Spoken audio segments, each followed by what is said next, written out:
एक बार की बात है, एक जंगल में एक मोर और मोरनी रहा करते थे। एक दिन मोरनी ने मोर से कहा, हम यहाँ से वहाँ चलें जहाँ पर हमारी प्रजाति के कई पक्षी रहते हैं, हमको वहाँ चलना चाहिए। तभी मोर थोड़ी देर सोचता है और बोलता है, प्रिय, जहाँ पर बहुत सारी प्रजाति या हमारी प्रजाति के लोग रहते होंगे, वहाँ पर हमारे झगड़े होना शुरू हो जाएंगे। इससे अच्छा तो ये है हम दोनों लोग यहाँ पर बड़े ही सुकून से रहते हैं। लेकिन मोरनी मोर की बात नहीं मानती है और वहाँ जाने के लिए जिद करती रहती है। फिर वे दोनों मोर और मोरनी वहाँ से उड़कर दूसरे जंगल की तरफ चले जाते हैं। वहाँ पर एक राजा भी रहता था और वो राजा पशु पक्षियों की भाषा बहुत अच्छे से समझ लेता था। एक दिन राजा भूख से व्याकुल था। तभी राजा ने अपनी रानी से कहा, मुझे बहुत तेज भूख लगी है, कुछ लेकर आओ। फिर रानी रसोई घर में जाती है और पकवानों को लगाकर एक थाली लेकर आती है। तभी वो थाली राजा के सामने रख दी जाती है। उस थाली में से एक चावल का टुकड़ा नीचे गिर जाता है। वहीं पर कुछ चींटियां घूम रही थीं। तभी एक चींटी उस चावल के दाने को लेकर धीमे धीमे जाने लगती है। वहाँ पर एक बड़ा सा चींटा भी घूम रहा था। जब उस बड़े से चींटे ने चींटी को दाना ले जाते हुए देखा तो उसने चींटी से कहा, चींटी, ये दाना मुझे दे दो और तुम दूसरा दाना राजा की थाली से लेकर आओ। चींटी इस बात को सुनकर बहुत डर गई थी और वो सोच रही थी, अगर मैं दोबारा चावल का दाना लेने गई तो राजा मुझे मार देगा।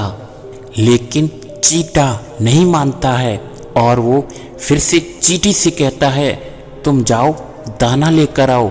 चींटी डरते डरते आगे बढ़कर जाती है और आधे रास्ते ही लौटकर वापस आ जाती है। ये सभी क्रियाकलाप राजा सुन भी रहा था और देख भी रहा था, क्योंकि राजा जीव जंतु पशु पक्षियों की भाषा को अच्छे से समझता था। तभी चींटे को ये महसूस हो जाता है कि राजा हम दोनों की बातों को सुन भी रहा है और समझ भी रहा है। तभी चींटा चींटी से बोलता है, राजा हमारी बातें सुन रहा है। ये बात सुनकर चींटी चींटे से बोलती है, अगर राजा हम दोनों की बातें किसी तीसरे व्यक्ति से कहेगा तो वो राजा पत्थर का बन जाएगा। राजा ये बातें सुन लेता है और ऐसी बातें सुनकर राजा काफ़ी तेज हंसने लगता है। रानी राजा को हंसते हुए देख लेती है। तभी रानी ये सोचती है, शायद मुझसे कोई गलती हो गई है, इसीलिए राजा हंस रहे हैं। तभी रानी राजा के पास जाकर पूछती है, महाराज, क्या मुझसे कोई गलती या भूल हो गई है जो आप इतनी तेजी से हंस रहे हैं? तभी राजा बोलता है, नहीं, तुमसे कोई गलती नहीं हुई है, मैं बस यूं ही हंस रहा हूँ। तभी रानी जिद करती है कि आपको बताना ही पड़ेगा कि आप किस बात पर हंस रहे थे। लेकिन राजा बार बार बताने के लिए मना कर देता है, क्योंकि राजा को पता था कि अगर मैंने ये बात किसी तीसरे व्यक्ति को बताई तो मैं पत्थर का बन जाऊंगा। लेकिन रानी बार बार जिद करती है और कहती है, अगर आप मुझे सच्चा प्रेम करते हैं और अपनी रानी मुझे मानते हैं तो मुझे बात बतानी पड़ेगी कि आप इतनी तेजी से क्यों हंस रहे थे। अब राजा बड़े ही धर्म संकट में फंस जाता है और सोचने लगता है, अगर रानी को बात नहीं बताऊंगा तो उसका मेरे ऊपर से विश्वास उठ जाएगा, और अगर मैं बात को बता दूंगा तो मैं पत्थर का बन जाऊंगा। तभी रानी फिर कहती है, मुझे ये बात बता दीजिए। फिर राजा रानी से कहता है, अगर मैं आपको बात बताऊंगा तो आपको पछताना पड़ेगा। तभी रानी कहती है, अभी तो आप बोल रहे थे कोई बात ही नहीं है। तभी राजा रानी से कहता है, अगर आप बात जानना चाहती हैं तो हम दोनों किसी जंगल में चलकर आपको बात बता देंगे।